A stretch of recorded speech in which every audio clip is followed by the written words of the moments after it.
Welcome to my channel easy baking and gardening. आज मैं आपके सामने दो चीजें लेके आई हूँ। पहले तो मैं स्पॉन्ज केक बेक करूंगी, जिसको आप किसी भी तरीके से डेकोरेट कर सकते हैं, उसकी आइसिंग चेंज करके, डेकोरेशन चेंज करके, चाहे आप उसको बर्थडे केक बना लें, एनिवर्सरी केक बना लें, जो भी आपका दिल चाहे। और दूसरा मैं व्हिपिंग क्रीम बनाऊंगी और उसी व्हिपिंग क्रीम से स्पॉन्ज केक को डेकोरेट भी करूंगी। और मैं एक केक बेक करूंगी ओवन में और एक को प्रेशर कुकर में। और मैं एक और बात भी बताती चलूं कि प्लीज आप मेरी वीडियो पूरी देखिएगा, क्योंकि बहुत सारी ऐसी बातें होती हैं जो मैं ड्यूरिंग बेकिंग बताती हूं और जिनको फॉलो करना जरूरी होता है अच्छे रिजल्ट्स के लिए। तो जल्दी से स्टार्ट करते हैं। स्पॉन्ज केक बनाने के लिए आपको जिन चीज़ों की ज़रूरत होगी, सबसे पहले हम वो नोट कर लेते हैं।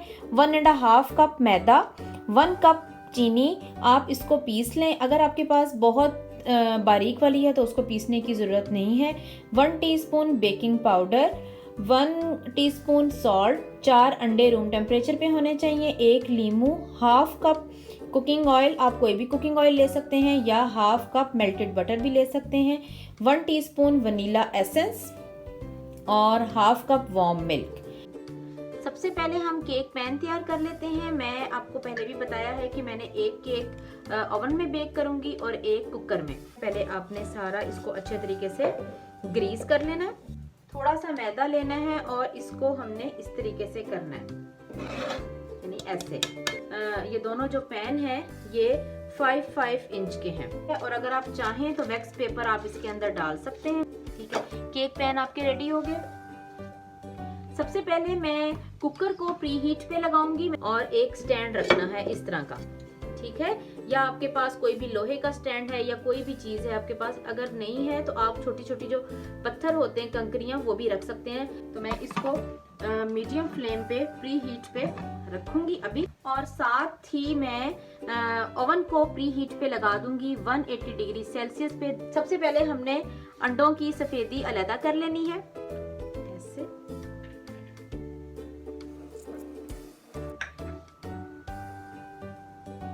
और अब हम इसको बीट करेंगे, पहले थोड़ा सा स्लो और फिर तेज। हाफ कप हमने इसमें शुगर डालनी है और हाफ कप जो हमने इसकी जर्दियां अलहदा की हैं उस वाले मिक्सर में डालनी है, वो मैं आपको बाद में बताती हूँ। पहले इसमें थोड़ी थोड़ी हम शुगर डालेंगे। इसको आपने तकरीबन 2 मिनट्स के लिए बीट करना है, इतना कि ये बिल्कुल फोम बन जाए। ये हाफ कप तकरीबन मैंने इसमें डाल दी और हाफ लीमू हमने इसके अंदर डालना है। इससे ये होगा कि जो इसका फोम बना होगा वो नीचे बैठेगा नहीं जब तक हम दूसरा इसका मिक्सचर तैयार कर रहे हैं। और अब हम इसको बीट करते हैं। हमने तकरीबन इसको 2 मिनट्स फुल पे बीट किया है। तो ये देखें कि ये इसकी पीक्स बनती हैं और ये देखें ये इस तरह की बननी चाहिए। अब हम इसको रखेंगे साइड पे। अब हम एक सेपरेट बाउल में अंडों की जर्दी और चीनी को बीट करना स्टार्ट करेंगे। अंडे और चीनी अच्छे तरीके से बीट हो गई हैं। ये देखें, थोड़ा सा साइज में भी ये डबल हो जाता है और इसका कलर भी बहुत लाइट हो जाता है अंडों का। अब हम इसके अंदर ऑयल डालेंगे, हाफ कप ऑयल, और इसको थोड़ा सा हम और बीट करेंगे। थोड़ा सा गर्म दूध इसमें ऐड करेंगे। ठीक है, थोड़ा सा हमने बीट किया, इलेक्ट्रिक बीटर का काम खत्म हो गया। अब इसको हम हटा देते हैं। अब हम इसके अंदर ये जो 1.5 कप मैदा है, इसको हम थोड़ा थोड़ा इसके अंदर डालेंगे और इसको फोल्ड करेंगे। कैसे फोल्ड करेंगे मैं आपको बताती हूँ। ये आपने थोड़ा सा इसके अंदर डाला और इसको हमने इस तरीके से इसके अंदर इसको मिक्स करना है। किसी भी स्पैचुला से मिक्स कर लें या हैंड मिक्सर से मिक्स कर लें। इसको ऐसे ऐसे और कट। और बाकी जो मैदा बचा हुआ है इसके अंदर हम 1 टीस्पून बेकिंग पाउडर मिलाएंगे और 1 टीस्पून ही नमक। ठीक है, इसको हम पहले थोड़ा सा मिक्स कर लेते हैं हैंड मिक्सचर से।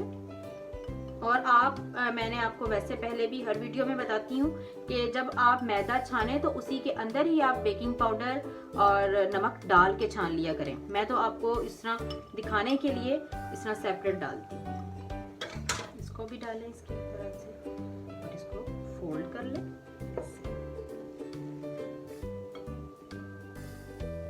और आपको लग रहा होगा कि बैटर थोड़ा सा अगर सख्त है, हार्ड है, तो आप इसके अंदर जो थोड़ा सा गरम दूध है वो थोड़ा सा और ऐड कर लेंगे।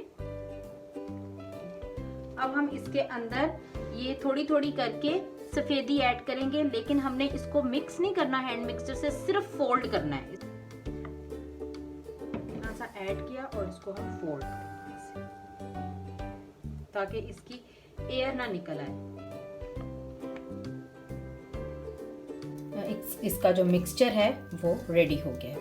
अब हम इसको दोनों पैन्स में इक्वली डाल देंगे।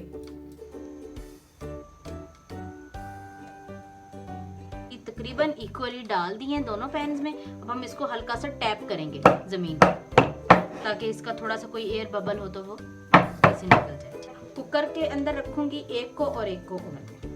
एक को मैंने ओवन में रख दिया है तकरीबन 35 मिनट्स के लिए, और दूसरे को मैंने ये देखें इसको कुकर में रखा है। ठीक है, इसको भी मैं आधे घंटे बाद चेक करूंगी कि ये बन गया। आपने 15 मिनट इसको मीडियम फ्लेम पे रखना है और नेक्स्ट 15 मिनट आपने इसको लो मीडियम पे रखना है। और एक और बात कि मैंने कुकर के अंदर उसकी रबर लगाई हुई है, लेकिन वेट उसका नहीं लगाया, लेकिन प्री हीट करते वक्त मैंने वेट लगाया था। ये देखिए मैंने पूरे आधे घंटे बाद कुकर को खोला और ये केक बिल्कुल बन चुका है। इसकी निशानी यही है कि ये श्रिंक हो गया, थोड़ा सा साइडों से ये अंदर को हो गया। आप कोई भी बटर नाइफ डाल के देखें और अंदर से ये बिल्कुल ऐसे ड्राई निकलता है, तो इट मीन्स कि केक आपका बिल्कुल बेक हो चुका है। ये लें जी, मैंने दोनों केक्स को पैन से निकाल लिया था और ये देखें ये ओवन में बेक हुआ है और ये कुकर में। अब मैं इसको ठंडा होने के लिए रखने लगी हूँ, उसके बाद मैं इसकी आइसिंग करूंगी। हमारे ये केक ठंडे हो गए हैं, ठीक है दोनों। और अब मैंने इसके ऊपर शुगर सिरप इसके ऊपर डालूंगी ताकि ये सोक कर ले और ज़्यादा टेस्टी हो जाते हैं। और शुगर सिरप मैंने कैसे बनाया है, मैंने हाफ कप शुगर लिया और हाफ कप ही पानी लिया है और इसको मैंने माइक्रोवेव में गर्म कर लिया और ये इसका शुगर सिरप तैयार है। और अब मैं इसके अंदर ये डालूंगी। अब हमने शुगर सिरप इसके ऊपर डाल लिया है। अब हम आइसिंग तैयार करते हैं। जी फ्रेंड्स, हम व्हिपिंग क्रीम बनाना स्टार्ट करते हैं। केक की आइसिंग के लिए सबसे पहले जो मोस्ट इम्पॉर्टेंट बात का हमने ख्याल रखना है वो ये कि हमने तकरीबन 15 से 20 मिनट के लिए हमने जो इलेक्ट्रिक बीटल के जो क्लिप्स हैं इसको और बॉल को हमने फ्रीज़र में रख देना है। और ये बहुत ज़रूरी है, अगर हम इसको फ्रीज़र में नहीं रखेंगे तो वो आपकी व्हिपिंग क्रीम इतनी फ्लफ़ी और फोमी नहीं बनेगी। एक और बात का ख़ास ध्यान रखना है कि हमने व्हिपिंग क्रीम ही लेनी है, ठीक है। जो फ्रेश क्रीम और व्हिपिंग क्रीम में डिफरेंस है।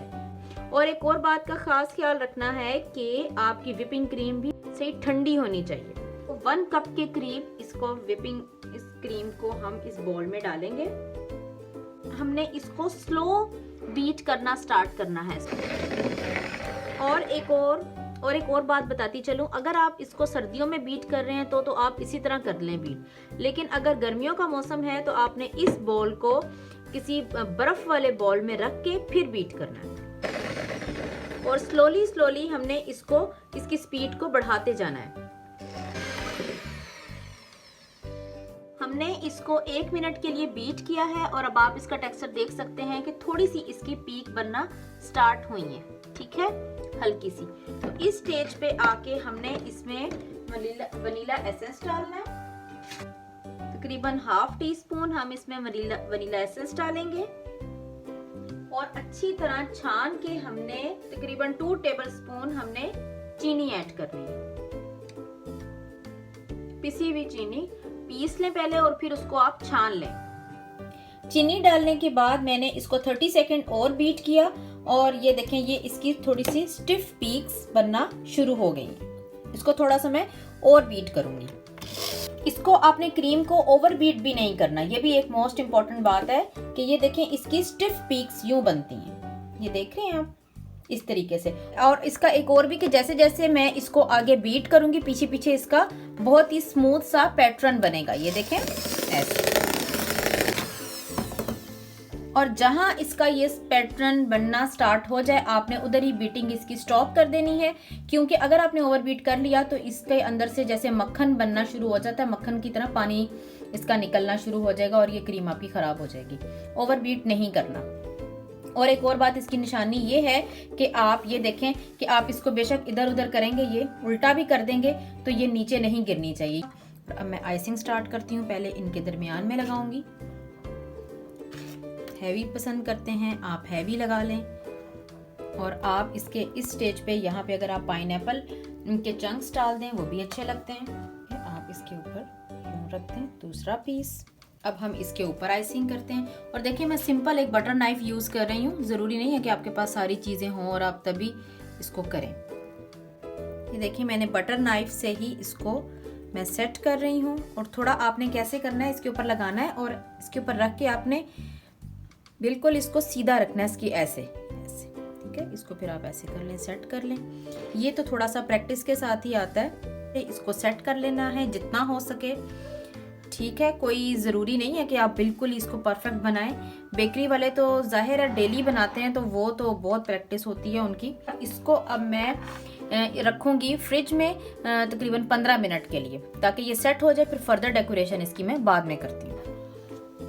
मैंने इसको 10 मिनट फ्रिज में रखा था, क्रीम लगा के जितना हो सका मैंने कवर किया और इसको फिर मैंने 10 मिनट के लिए फ्रिज में रख दिया। और अब मैं इसके ऊपर ये चॉकलेट सिरप डालूंगी। और इस चॉकलेट सिरप की रेसिपी मेरे चैनल के ऊपर है, वो मैं उसका लिंक जो डिस्क्रिप्शन बॉक्स में दे दूंगी।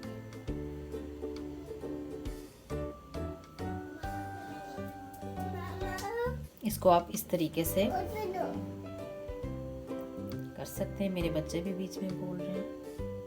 अब मैंने इसको इस तरह के बैग में डाल दिया है। ये आपको किसी भी अच्छे बेकिंग जहाँ मॉल होता है या शॉपिंग सेंटर है वहाँ से आपको जहाँ पे बेकिंग का सामान मिलता है वहाँ से ये मिल जाएगा। और इसके ऊपर मैंने ये स्टार वाला लगाया है, ये वाला, ठीक है। और इसको आपने इस तरीके से देखिए मेरा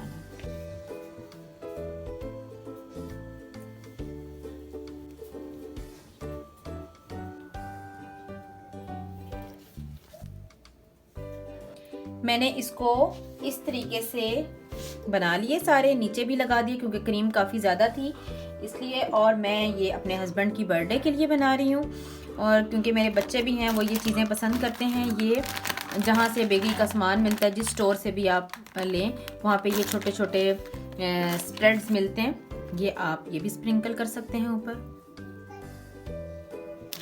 बच्चे खुश हो जाते हैं कलरफुल चीज़ों से। ये मैंने सारे इसके ऊपर डाल दिए।